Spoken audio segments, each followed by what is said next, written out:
오늘 나눌 말씀의 제목은 제2계명에 부과된 논리가 무엇인가입니다.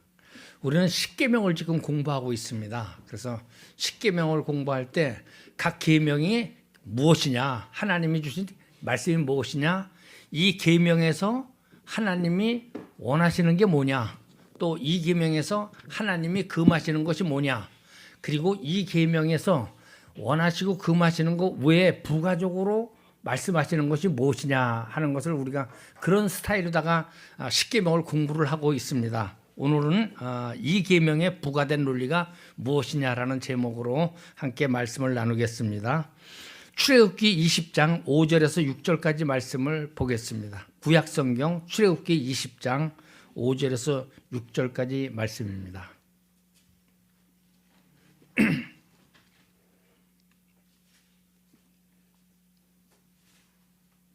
찾으셨으면 천천히 같이 읽겠습니다. 시작. 그것들에게 절하지 말며 그것들을 섬기지 말라. 나 내 하나님 여호와는 질투하는 하나님인즉 나를 미워하는 자의 죄를 갚되 아버지로부터 아들에게로 3, 4대까지 이르게 하거니와 나를 사랑하고 내 계명을 지키는 자에게는 1000대까지 은혜를 베푸느니라. 아멘. 오늘은 소요리 문답 제52문을 공부합니다. 소요리 문답 제52문은 제2계명에 부과된 논리가 무엇이냐, 추가된 하나님의 요구하시는 내용이 무엇이냐 하는 것인데요. 답은 이 계명을 지킬 이유로 이어서 말씀하신 것은 하나님께서 우리의 주권자이시고 우리의 소유주이시며 친히 명하신 대로 경배받기를 열망하신다 하는 것이 답입니다. 하나님께서 우리의 주권자이시다. 그리고 우리의 소유주이다. 나의 주인이다 하나님이. 그리고 하나님은 하나님이 명하신 대로 경배받기를 열망하신다 하는 이 세 가지 내용을 가지고 함께 나누도록 하겠습니다. 먼저 우리의 주권자이심에 대해서 알아보겠습니다. 출애굽기 20장 4절부터 5절까지를 읽어보면은 너를 위하여 새긴 우상을 만들지 말고 또 위로 하늘에 있는 것이나 아래로 땅에 있는 것이나 땅 아래 물속에 있는 것에 아무 형상이든지 만들지 말며 그것들에게 절하지 말며 그것들을 섬기지 말라. 나 여호와 너의 하나님은 질투하는 하나님인즉 나를 미워하는 자의 죄를 갚되 아비로부터 아들에게로 3, 4대까지 이르게 하거니와.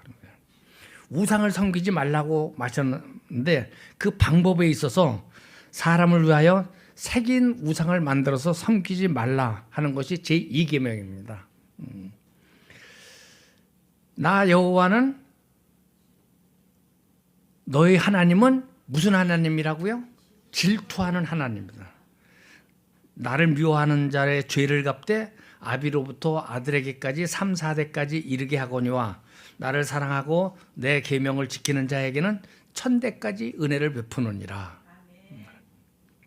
그러니까 나를 사랑하는 자에게는 1000대까지 은혜를 베푼다. 그러니까 내 계명을 반드시 지켜라.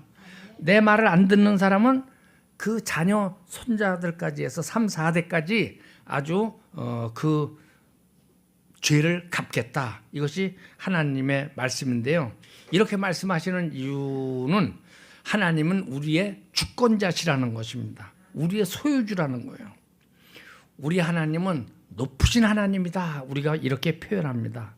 하나님의 속성을 얘기할 때 통상 무한하시고 영원하시고 불변하신 하나님이다. 이렇게 표현을 합니다. 하나님의 능력과 권능과 지혜와 자비와 공의로우심과 사랑하심이 무한하시네요. 크고 영원하시고 또 변함이 없으신 하나님이시에요.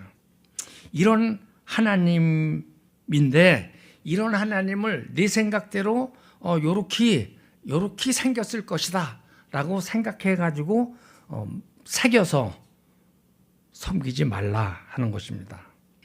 이런 하나님의 말씀은 성경 곳곳에 나옵니다.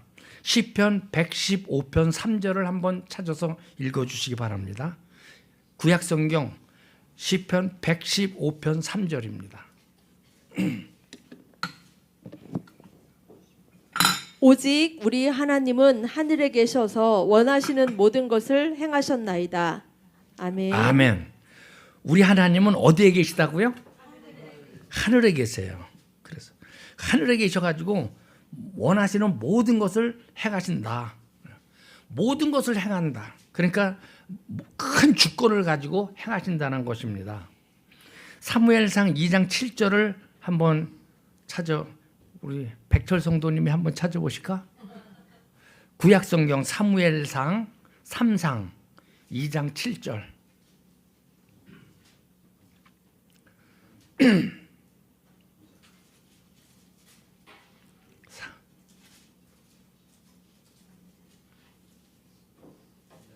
(2장 7절)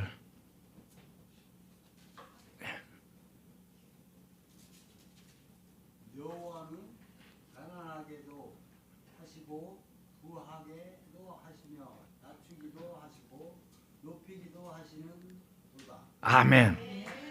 아멘. 잘 읽으셨습니다.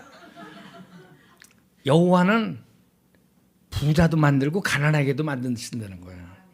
낮추기도 하시고 높이기도 하신다. 그리고 하나님이 주권자다 하는 거예요. 하나님이 인생들의 주권자라는 것을 분명하게 성경에서 말씀하고 있는 것입니다. 로마서 9장 15절에 보면은 모세에게 이르시되 내가 궁일이 여길 자를 궁일이 여기고 불쌍히 여길 자를 불쌍히 여기리라 하셨다. 이렇게 말씀하셨어요. 가난하게도 하고 부하게도 하고 불쌍하게 여기기도 하고 미워하기도 한다.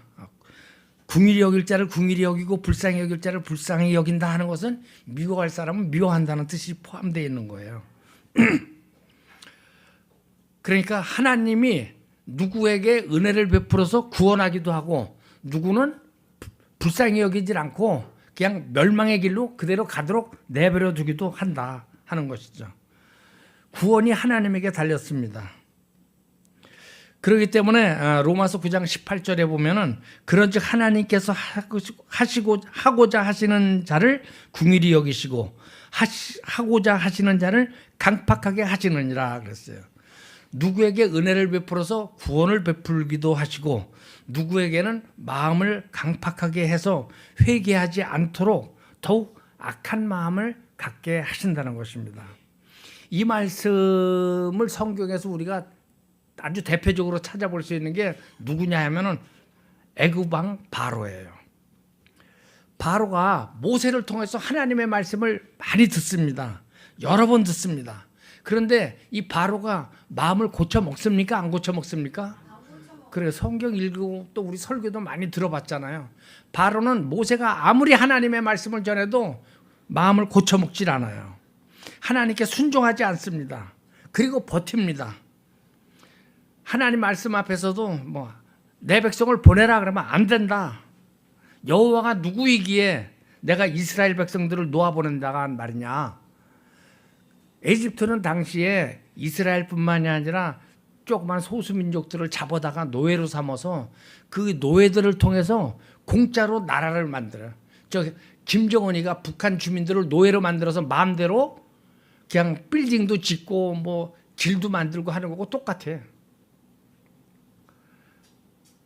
그래서 그 노예들의 힘으로 나라를 유지하고 있어요.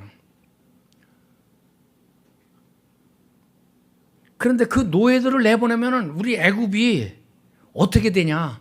멸망하지 않겠느냐? 그러니까 절대로 유대인들을 내보내지 못하겠다 하는 거예요. 그렇게 악한 마음을 가지고 있었어요. 그런데 하나님께서는 바로에게 더욱더 악한 마음을 주셨다는 것입니다. 오늘날에도 바로와 같은 사람들이 있습니다. 교회에 출석해서 말씀을 많이 들었음에도 믿음이 생기지 않는 사람들이 있습니다. 어떤 사람은 마음이 악하고 악할지라도 하나님께서 불쌍히 여기셔가지고 하나님의 말씀을 보내셔서 그 마음을 변화시킵니다. 대표적인 게 여러분들 앞에 있는 김용찬 목사예요. 악하고 악한데 아무도 또 쓸데도 없는 무익한데 하나님께서 계속 말씀을 보내시고 아내를 통해서 계속 옆구리를 찌르게 하시고 그래서 새벽기도 나가게 하고 그리고 하나님 만나게 하고 우리 집안 형제들 모이면요 우리 누님이 제일 칭찬해요. 옳게 때문에 자기 동생이 목사 됐다고 얼마나 우리 누님이 좋아하는지 몰라요. 근데 누구를 동원했든 어쨌든 하나님이 저를 불쌍히 여겨서 그런 거예요.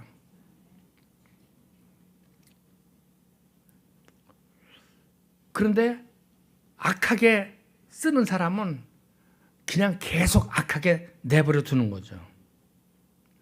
타락한 사람을 하나님께서 어떤 사람은 불쌍히 여겨서 구원하시고 어떤 사람은 하나님의 말씀을 보냈는데도 불구하고 더욱더 마음이 악해지도록 그렇게 하십니다. 왜 그렇게 하시냐? 주권자이신 하나님께서 구원을 받기를 원하는 사람이 있고 구원받기를 원하지 않는 사람이 있다는 거예요. 그래서 우리가 장로교에서 예종론을 이야기하는 것이 다 어느 교단에서 얘기하는 거 다 맞아요. 그런데 우리 장로교에서 예정하는 것은 만세 전부터 우리를 택해 주셨다 하는 거예요. 다 같은 사람은 다 똑같은 죄인이에요. 그런데 어떤 사람은 구원을 받고 어떤 사람을 구원을 받지 못해요. 그것은 하나님의 주권 내에 있는 거예요. 하나님 마음대로 구원하시고자 하는 사람을 구원하고 구원하지 않을 사람을 구원하지 않는 거예요. 하나님 왜 그러십니까? 하나님한테 항의하지 마세요. 그건 하나님의 주권이에요. 그래서 이 하나님의 주권을 잘 알고 믿기 위해서 성경 어디를 많이 봐야 되느냐? 욥기서를 많이 읽어보셔야 돼요. 욥기서를. 주신 분도 하나님, 가져가시는 분도 하나님. 그 하나님을 우리가 믿을 수 있어야 됩니다. 그래야 하나님의 주권을 우리가 확실히 알 수 있어요. 하나님의 주권적 권세를 우리는 분명히 믿고 있어야 됩니다. 하나님은 가난하게도 하시고 부하게도 하시는 분이다. 하나님은 누구는 구원하기도 하고 누구는 구원받지 못하게도 하신다는 거예요. 하늘에 계셔가지고 하나님은 원하신 모든 것을 하실 수 있는 그런 분이다 하는 것이 오늘 우리가 공부하는 내용의 가르침입니다. 시편 100편의 전체가 다 그렇지만 3절에 보면은 여호와가 우리 하나님이신 줄 너희는 알지어다. 그는 우리를 지으신 이요 우리는 그의 것이니 그의 백성이요 그의 가르치는 영이로다 하셨습니다. 하나님은 우리의 하나님이야. 우리는 그의 백성이다. 하나님이 우리의 소유주라는 것을 말하는 거예요. 하나님이 우리를 기르시는 우리 한 사람 한 사람이 하나님이 기르시는 영이라는 거예요. 그렇기 때문에 우리 하나님은 만물을 소유하고 계시고 우리를 소유하는 하나님이심을 믿으시기 바랍니다. 두 번째 오늘 본문에서는 질투하시는 하나님을 만나게 됩니다. 본문 5절인데요. 그것들에게 절하지 말며 그것들을 섬기지 말라. 나 내 하나님 여호와는 질투하는 하나님인즉 나를 미워하는 자의 죄를 갚되 아버지로부터 아들에게로 3, 4대까지 이르게 하거니와. 여기 보니까 질투하는 하나님이래요. 우리 하나님이 뭐 하는 하나님이라고요? 질투하는 하나님이에요. 하나님은 이런 분이시기 때문에 우리가 함부로 하나님을 대해서는 안 됩니다. 우리 생각대로 하나님은 이렇다 새겨서 우상을 만들어서 그것을 가지고 이게 하나님이야 라고 하면은 하나님이 그것을 아실까요? 모르실까요? 아시죠. 우리보다 훨씬 뛰어나신 하나님이 야 어째 그게 나냐 이렇게 말씀하고 그렇게 만들어 놓고 섬기는 사람에게 너는 3, 4대까지 내가 그 벌하겠다 하는 거예요. 아니 무한하시고 영원하시고 불변하시는 하나님을 사람의 손으로 요렇게 만들어 가지고 이게 하나님이다라는 것은 하나님을 무시하는 것 같지 않아요? 무시하는 거예요. 그래서 하나님은 그렇게 하는 것을 절대로 금하고 있는 것입니다. 오직 하나님만을 경배하기를 간절히 원하고 계십니다. 하나님이 아닌 것 또는 하나님이 만들어 놓은 공중에 있는 것, 땅 위에 있는 것, 물속에 있는 것, 하나님이 만들어 놓은 어떤 피조물의 형상을 만들어 놓고 그려놓고 거기다가 예배하는 것을 볼 때 하나님께서는 질투하신다고 말합니다.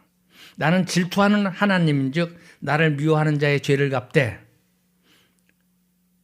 그냥 두지 않겠다 하는 말씀이죠.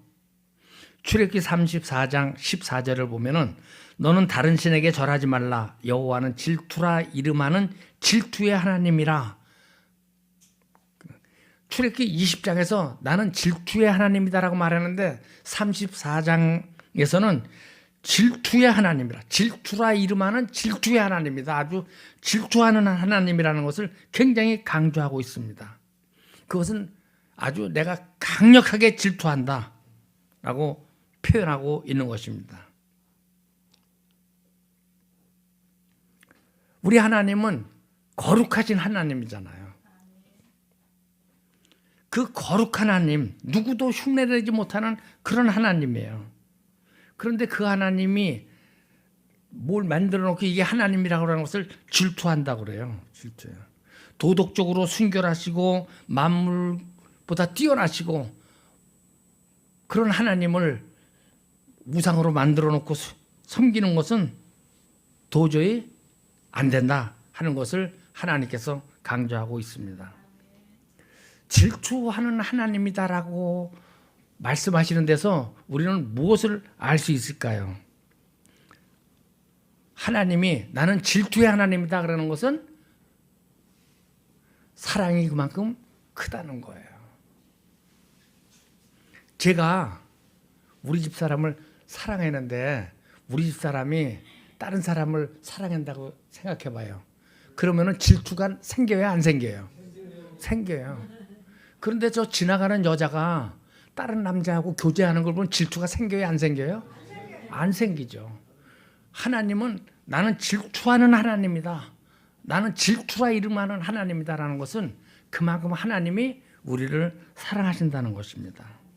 사랑하지 않으면은 질투하는 마음이 생기지를 않습니다.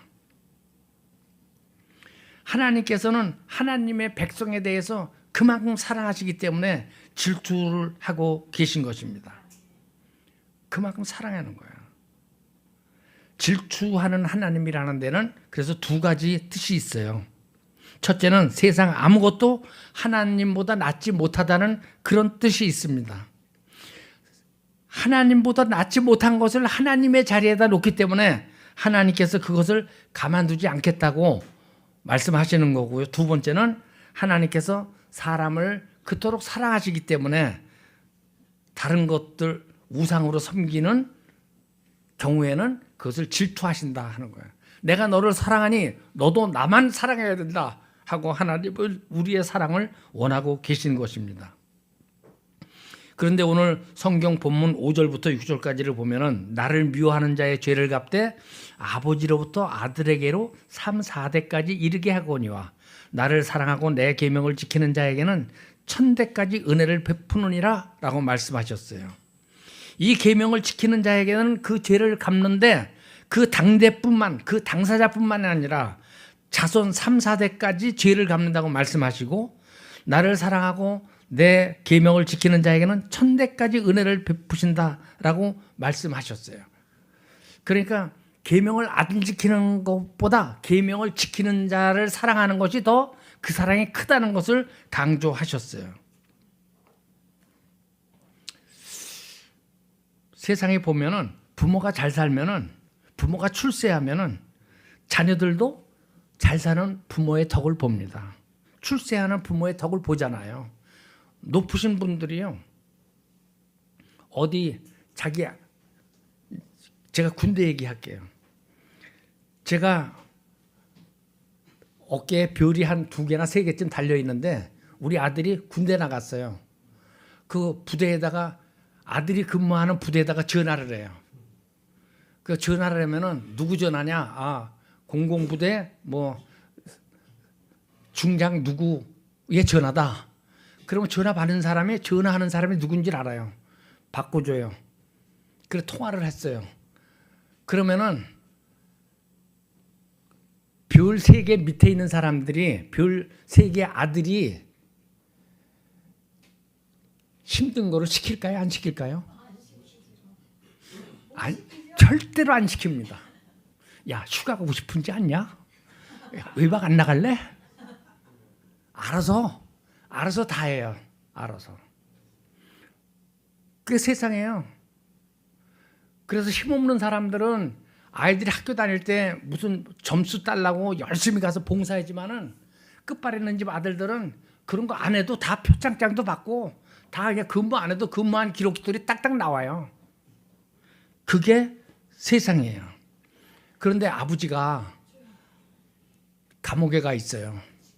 그러니까 살림도 제대로 안 돼. 애들도 뭐 학교도 못 보내. 먹이는 것도 제대로 못 해. 그러면 그 자녀들이 잘 되겠어요? 잘 안 되겠어요? 잘 안 되죠. 안 될 수밖에 없어요. 그게 세상 이치예요. 자연 법칙입니다. 하나님이 세상을 만들 때 그렇게 되도록 만들어놨어요. 하나님의 말씀을 특별히 안 들어도 하나님을 믿지 않아도 부모가 잘 살면 자식도 잘 살고 부모가 잘못되면 자식도 잘못되는 거 다 잘 알고 있어요. 그런데 왜 하나님은 여기서 내 계명을 지키지 않으면은 우상을 섬기면은 3, 4대까지 그 죄를 묻고 내 계명을 지키는 자에게는 1000대까지 은혜를 베풀겠다고 하는 말씀을 하실까? 그 이유는 우상을 섬기는 자들에게 특별히 하나님께서 마음을 쓰셔가지고 자연 법칙에 의해서 받는 화 위에다가 더 크게 화를 당하도록 화를 내리시겠다는 거예요. 적극적으로 그 죄를 갚겠다는 의미입니다. 1000대까지 은혜를 베푸시겠다는 것은 계명을 지키는 자를 그처럼 사랑하셔서 적극적으로 그가 받을 복에다가 플러스 알파의 복을 더 주시겠다는 거예요. 3, 4대까지 형벌을 준다. 1000대까지 은혜를 베푼다. 저는 이걸 보면서 이 말씀을 들으면서 아니 성경에 보면 꼭 그렇지도 않은데 제가 제일 처음에 이 말씀에 대해 의문을 품은 게 히스기야 왕의 이야기를 열왕기 하에서 읽고 난 다음에요. 히스기야 왕의 아들이 이름이 누군지 아십니까? 혹시? 므낫세죠. 므낫세는 착한 왕이에요? 악한 왕이에요? 저는 어떻게 아니 히스기야 같이 훌륭한 왕한테서 그렇게 하나님의 말씀을 잘 지키는 자에게는 1000대까지 은혜를 베푼다고 그러는데 므낫세 같은 악한 왕이 나타났을까? 이해를 할 수가 없었어요. 성경에 보면은 므낫세가 여호와 보시기에 악을 행하여 여호와께서 이스라엘 자손 앞에서 쫓아내신 이방 사람들의 가증한 일을 따라서 그의 아버지 히스기야가 헐어버린 산당들을 다시 세우며 이스라엘의 왕 아합의 행위를 따라 바알을 위하여 제단을 쌓으며 아세라 목상을 만들며 하늘의 일월 성지를 경배하며 섬겼다는 거예요.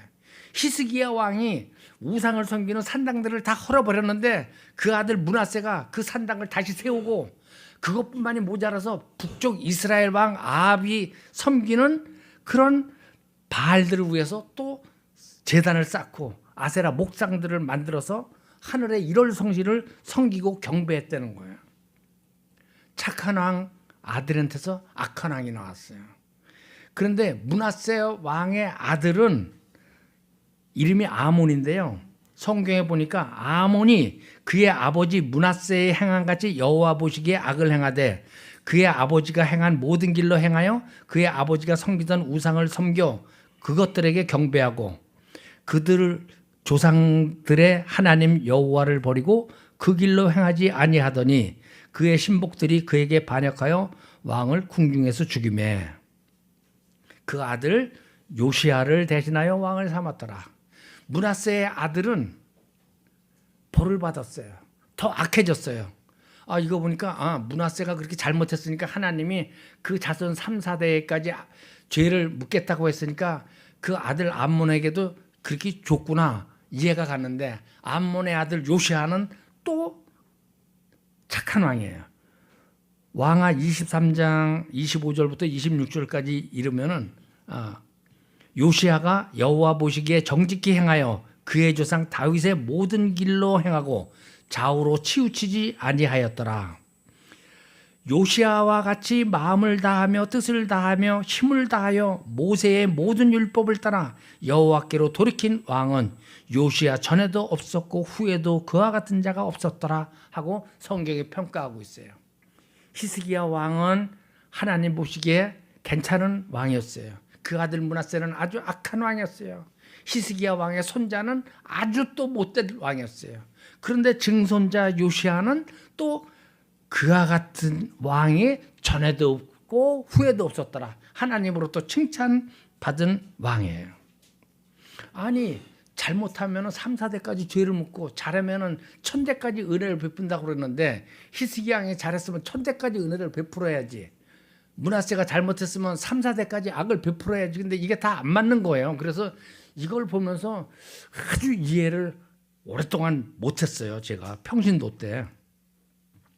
그런데 이제 깨닫게 된 게 뭐냐, 혈연관계가 화복을 가져오는 일에 철칙이 아니다라는 것을 성경은 말씀하고 있는 거예요.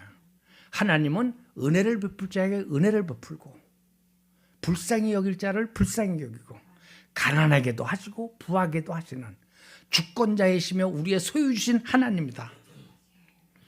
하나님은 모든 것을 다 하실 수 있는 분이에요.